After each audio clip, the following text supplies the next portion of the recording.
Salut les gars, j'espère que vous vous portez bien. On se retrouve aujourd'hui pour une nouvelle vidéo. Moi, ça va. Voilà. Si tu es nouveau sur la page, je te conseille vivement de t'abonner si tu veux aller plus loin dans ton développement personnel, professionnel et relationnel, c'est-à-dire mieux comprendre les relations hommes-femmes. Je te conseille de cliquer sur le lien qui se trouve dans ma description, dans ma bio. Allez, on est parti pour cette vidéo. El professeur. Abonne-toi, champion. On va parler de l'influence des parents dans nos décisions. Moi, j'ai eu la chance d'avoir des parents qui comprennent exactement tout ce que je veux faire. C'est-à-dire que mes parents ne se sont jamais opposés à mon épanouissement, que ce soit personnel ou professionnel. Mes parents m'ont toujours accompagné. Et cette chance-là, tout le monde ne l'a pas. Je remercie le destin, la chance, le Dieu Tout-Puissant de m'avoir donné des parents autant compréhensifs. Et ça ne s'applique pas qu'à moi. C'est-à-dire que j'ai un petit frère. Et mon petit frère a dit à mes parents, moi je veux faire ci, je veux faire ça. Mes parents ont dit, ok, du moment que tu fais ce qui est nécessaire pour ton épanouissement, du moment que cette chose-là peut te rapporter de l'argent pour que tu sois assez épanoui et libre financièrement, il n'y a pas de problème. Et en fait, j'adore mes parents. Pourquoi? Parce qu'ils essaient de nous diriger sans nous imposer les choses. Je veux faire par exemple de la photographie. Ils ne vont pas s'opposer au fait que je fasse de la photographie, mais ils vont tout faire pour que j'ai les acquis pour être un photographe de renommée. Ils vont tout faire pour que ce que je veux faire, je sois une référence dans ce domaine-là. C'est-à-dire qu'ils vont me pousser. Ils ne vont pas essayer de me faire vivre une vie qui n'est pas la mienne. Dans plusieurs familles, les parents ont tendance à vouloir faire vivre la vie que eux ils auraient voulu vivre à leurs enfants.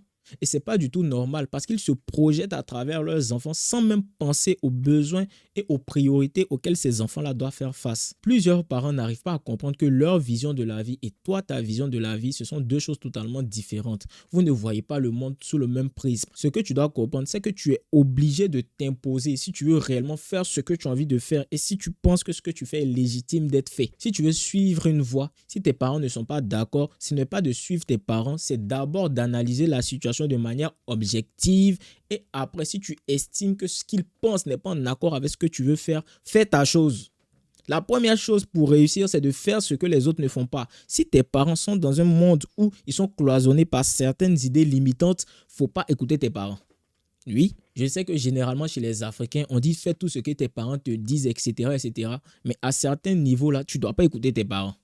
Tu ne dois pas écouter tes parents. Par rapport à ta propre réussite, tu n'es pas obligé d'écouter tes parents. Parce que tes parents seront fiers de toi plus tard. Il faut comprendre aussi les parents. Hein. Je ne suis pas en train de dénigrer les parents là.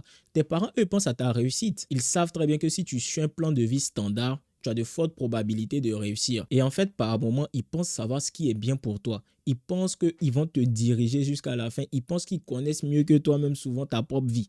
Et ça, c'est pas normal. Et tu dois faire comprendre à tes parents qu'ils ne connaissent pas mieux ta vie que toi-même.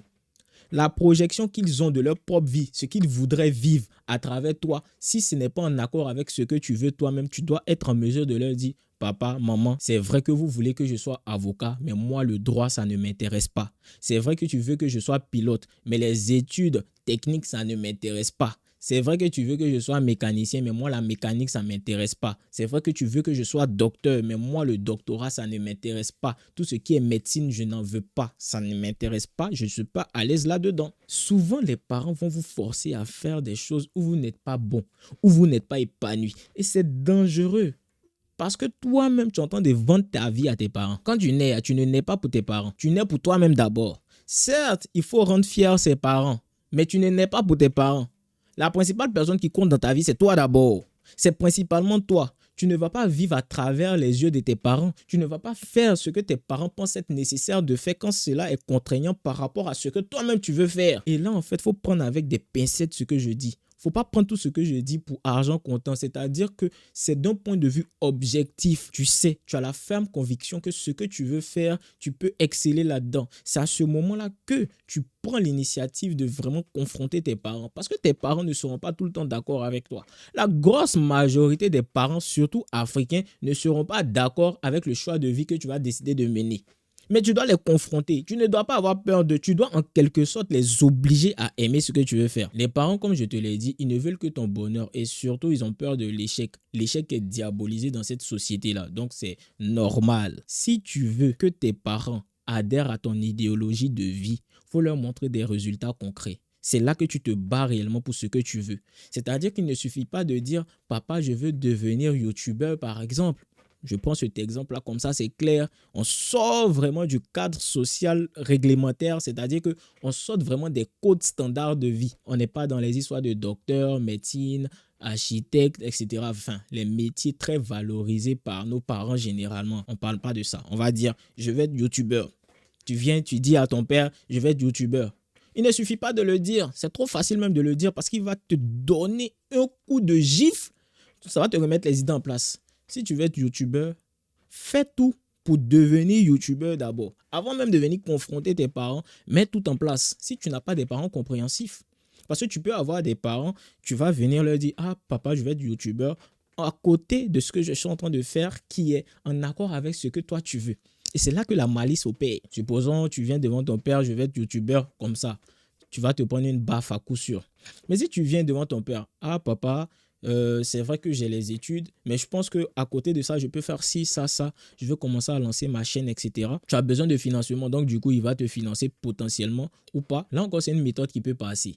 Si tu as la possibilité de te financer de toi-même, tu n'as pas besoin de dire. Tu fais. Quand la YouTube Money va tomber, le papa va voir ce que tu gagnes par mois en restant dans ta chambre et en faisant des vidéos. Il va se dire, ah bon, donc c'est comme cela, il y a l'argent dans YouTube. Mon fils, je t'encourage.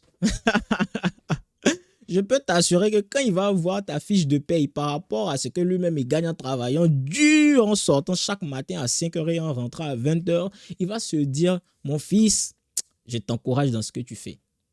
Les parents ont juste peur que tu ne réussisses pas. Donc, ils vont préférer suivre le chemin, on va dire, normal, plutôt que de te laisser faire ce que tu as envie de faire qui sort des codes habituels. Donc, il faut aussi le comprendre. Il faut essayer de se mettre à la place des parents, mais ce n'est pas parce que tu comprends tes parents que tu vas accepter tout ce qu'ils te disent de faire. Tu dois avoir cette conviction-là que tu peux le faire. Et souvent, ça passe par le fait de confronter tes parents. Par moment, tu dois les confronter. Tu ne dois pas les suivre bêtement. Si tu as envie de faire quelque chose, donne-toi les moyens de le faire. Lorsque tu sens que tes parents ne sont pas assez compréhensifs, lance-toi. N'aie pas peur, lance-toi. Et quand tu auras des résultats, tu pourras venir leur dire, voilà, j'ai fait ci, j'ai fait ça, j'ai fait ça. Donc, par rapport à ci, ça, je peux continuer sur cette lancée-là. Et ce serait bien que vous m'accompagniez, vous m'épaulez dans cette démarche-là. Ils ont déjà vu les résultats, donc ils sont plus à même d'accepter ce que tu fais. Pourquoi? Parce que de base, c'est un sentiment de peur qui naît lorsque tu viens leur dire quelque chose qui sort de la normalité. Tout ce que je suis en train de te dire, ça demande une capacité de passer à l'action. Tu dois prendre des initiatives. Si tu ne passes pas à l'action, tu ne peux pas confirmer ou infirmer ta thèse. C'est très important de passer à l'action. Dans un premier temps, même pour confirmer si ce que tu veux faire là, c'est viable. Et si c'est viable, ça te donne des éléments de réponse à tes parents. Tout simplement. Voilà, les amis, je pense que la vidéo, elle est assez claire, simple, rapide, précise. N'hésitez pas à me dire ce que vous en pensez en commentaire. On se retrouve à la prochaine vidéo. Prenez soin de vous.